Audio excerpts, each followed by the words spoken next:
The reality about marriage is we will all hurt our partner in big or small ways, often unintentionally, and sometimes we aren't even aware of what we've done. But the hurt must be healed if our marriage is to flourish.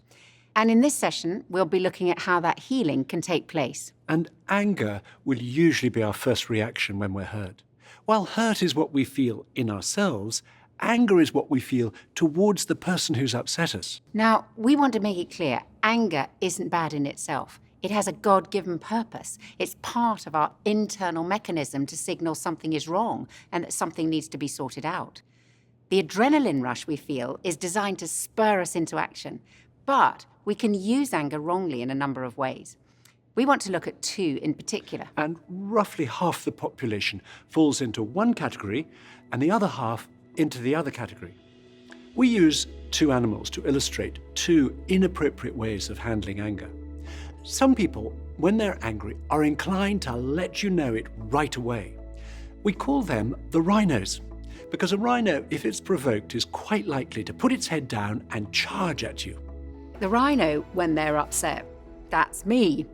Let me give you an example. Many years ago, when Nikki and I were living in Japan and Kirsty, our first child, was 4 months old, a bachelor friend of ours who lived 4 hours away in Tokyo invited us to stay with him for the weekend. Well, whenever we had done so in the past, it was always great fun and incredibly busy, as he had amazing energy and was a non-stop entertainer.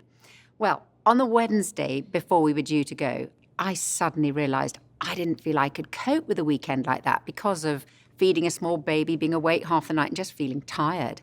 And I told Nikki I thought we should call our friend and say we couldn't come.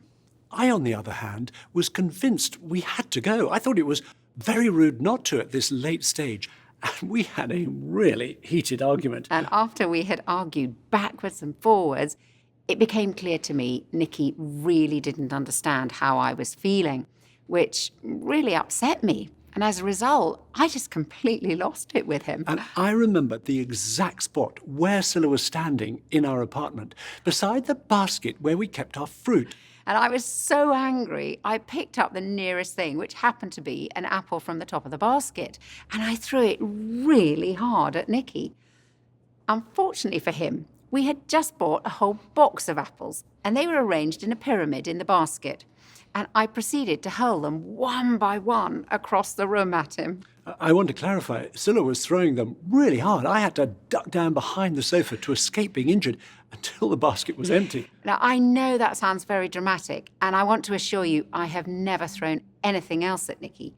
But my tendency even now, when I feel misunderstood or upset, is to attack Nikki with my words.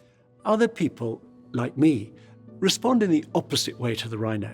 They may hide or bury their anger. They may become quieter. They may withdraw or become cold when they're angry. And I can certainly identify with the first two of those unhelpful reactions when I'm angry.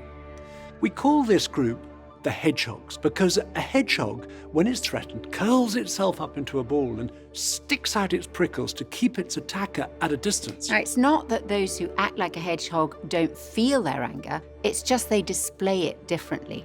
Perhaps by withholding affection or by suddenly developing very selective hearing towards their partner. And while Scylla's danger is explosion, my danger is to hold anger or frustration or hurt inside. And Scylla has no idea how I'm feeling. Hedgehog behavior is no less harmful in a marriage than rhino behavior. And I've realized it's better to have things out in the open to express what I feel when I'm upset. And I've realised that going on the attack isn't a good way to respond. And I try now to explain more calmly to Nikki what I'm feeling when I'm upset. Rhinos really can learn to calm down and be more sensitive.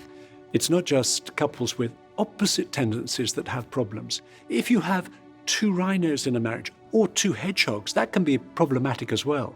Two rhinos have to learn to calm down, while two hedgehogs have to learn to open up.